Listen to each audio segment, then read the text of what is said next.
ಹಿಂದೂ ಸಮಾವೇಶ ಅಂದಾಗ ನನಗೂ ಅದೇ ಅನ್ನಿಸ್ತಾ ಇತ್ತು. ಹಿಂದೂಗಳು ಅಂದ ತಕ್ಷಣ ಒಂದು ಜಾತಿ ಅಂತ ಹೇಳ್ತಾರೆ. ಹಿಂದೂ ಅಂದ್ರೆ ಜಾತಿ ಖಂಡಿತ ಅಲ್ಲ ಅಲ್ಲ ಅಲ್ಲ. ಹಿಂದೂ ಅಂದರೆ ಅದು ಧರ್ಮ, ಸಂಪ್ರದಾಯ. ನಾವು ಪ್ರಪಂಚದಲ್ಲಿ ಯಾವುದೇ ಭಾಗಕ್ಕೆ ಹೋಗ್ಲಿರಿ, ಪ್ರಪಂಚದಲ್ಲಿ ಯಾವುದೇ ಭಾಗಕ್ಕೆ ಹೋಗ್ಲಿ, ಅಲ್ಲೆಲ್ಲವೂ ಒಂದೊಂದು ಮತ ಕಾಣ್ತವೆ, ಒಂದೊಂದು ಜಾತಿ ಕಾಣ್ತವೆ. ಆದರೆ ಭಾರತದಲ್ಲಿ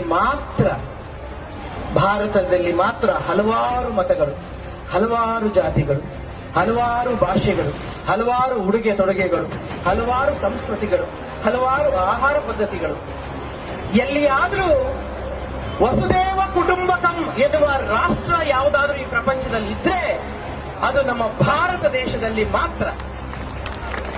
ಎಲ್ಲರನ್ನು ಕೂಡಿಸಿಕೊಳ್ಳುವ, ಎಲ್ಲರನ್ನು ಅಪ್ಪಿಕೊಳ್ಳುವ, ಎಲ್ಲರನ್ನು ಗೌರವಿಸುವ, ಎಲ್ಲರಿಗೂ ನಾವು ತಲೆಬಾಗಿ ನಿಲ್ಲುವ ಯಾವುದಾದ್ರೂ ಒಂದು ಧರ್ಮ ಇದ್ರೆ ಅದು ಭಾರತೀಯ ರಕ್ತದಲ್ಲಿ ಹರಿಯುತ್ತಿರುವ ಸನಾತನ ಧರ್ಮ.